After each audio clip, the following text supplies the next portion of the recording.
dapat data dari EMIS bahwa realitas guru madrasah dalam angka jumlahnya ada 708, 167, yang PNS 126, 293, 17%,83. Adapun yang non PNS 500, 81,474 atau 82,1%. Saya kira ini jumlah yang sangat menjomplang ya. Artinya memang lembaga pendidikan kita itu 92% swasta, sehingga beban berat madrasah memang di madrasah swasta, termasuk pada PTK-nya, pendidik dan tenaga kependidikan. Kemudian yang sudah sertifikasi, kalau yang PNS ini sudah banyak, 93%, yang belum sertifikasi tinggal 7%.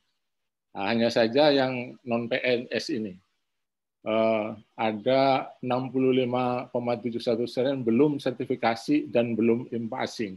Saya kira ini menjadi tanggung jawab Kementerian Agama, wabil khusus Direktorat Guru dan Tenaga Kependidikan. Mudah-mudahan pemerintah ke depan mempunyai anggaran yang cukup untuk mengatasi problem yang dihadapi oleh guru-guru swasta kita yang non PNS, agar kemampuan kompetensi yang 4 tadi bisa dimiliki.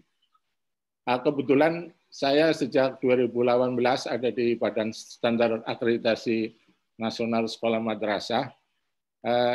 Ini sebagai sebagai informasi bahwa hasil akreditasi madrasah itu titik lemahnya ada di PTK dan Sarpras. Kalau di standarisi bagus 87, standar proses 84, standar kompetensi lulusan 81, ya, PTK 80, Sarpras 78, pengelolaan 84, pembiayaan 89, dan penilaian. Saya menduga karena Sarpras di madrasah memang kebanyakan madrasah swasta ya. Madrasah swasta kondisinya sangat beragam ya. Saya tahu karena dulu saya juga guru madrasah. Ada madrasah-madrasah yang siswanya juga sangat sedikit, fasilitasnya terbatas. Ada yang mengatakan madrasah layamut walayah ya, tidak bermutu karena kurang biaya katanya.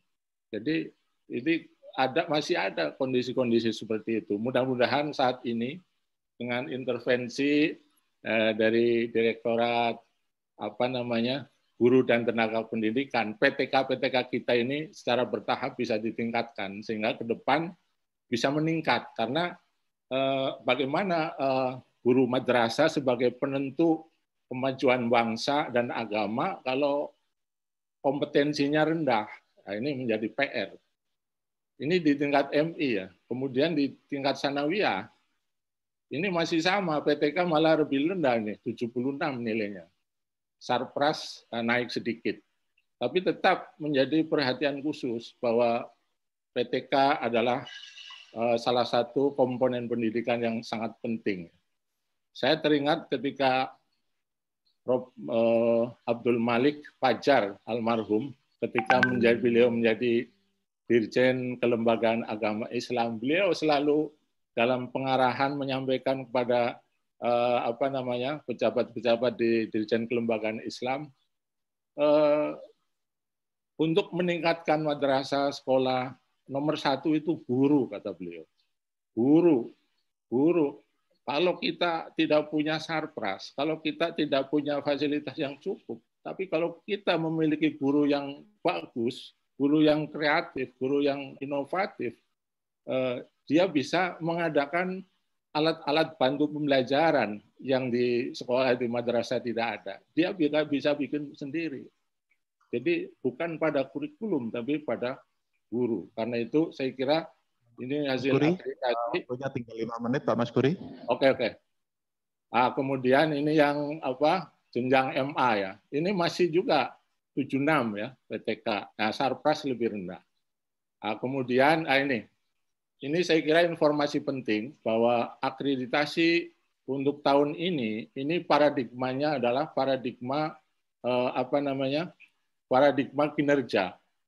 Jadi mutu pembelajaran, kalau akreditasi yang lalu itu stressingnya pada 8 standar nasional pendidikan, nah sekarang pada 4 komponen, yaitu mutu lulusan. Mutu lulusan itu akan ditentukan oleh seberapa bermutunya proses pembelajaran itu terjadi di kelas. Nah, proses pembelajaran itu akan sangat dipengaruhi oleh mutu guru. Mutu guru yang seperti apa? Mutu guru yang tentunya yang memiliki 4 kompetensi tadi, yang profesional. Kemudian guru yang baik, bermutu, itu sangat dipengaruhi oleh manajemen madrasah atau manajemen sekolah. Kepala sekolah yang baik pasti akan memberi motivasi, mendorong para guru untuk kreatif, untuk berinovasi, sehingga bisa menciptakan pembelajaran yang sangat menyenangkan. Karena waktu, ya, jadi saya sepintas saja. Ini peran guru saya kira penting dalam meningkatkan mutu pendidikan.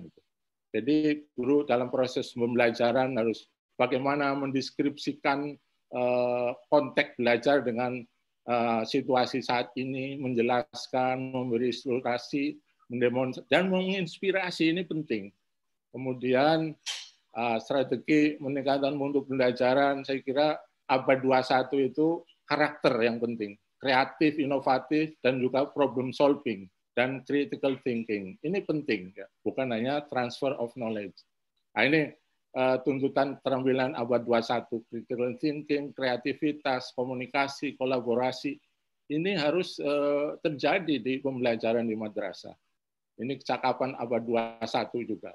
Kemudian guru madrasah dalam pandemi COVID ini saya kira penting karena bagaimanapun meskipun pemerintah sudah ada SKB 4 Menteri nanti bulan Januari akan membuka sekolah madrasah secara bertahap, tapi saat ini kita dihadapkan masih kondisi COVID, jadi guru harus membantu siswa untuk mengembangkan potensi lain yang dimiliki oleh siswa, melibatkan siswa untuk belajar baik secara mandiri maupun terbimbing, menjalin kolaborasi dengan orang tua, dengan siswa dalam mewujudkan pembelajaran jarak jauh.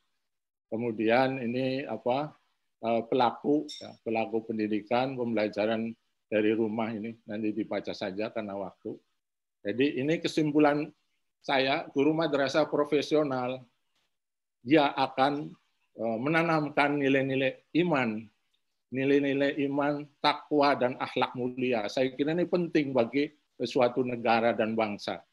Kemudian jangan lupa perkembangan iptek di abad 21 begitu cepat.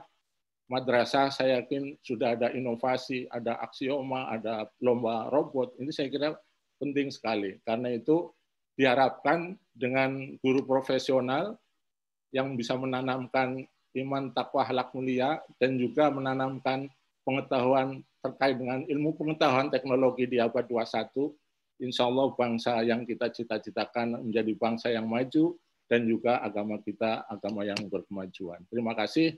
Lebih kurangnya mohon maaf. Nasrun minallah wa fathun qarib. Wa basyiril mu'minin. Wallahul muwafiq ila aqwamit thoriq. Assalamualaikum warahmatullahi wabarakatuh.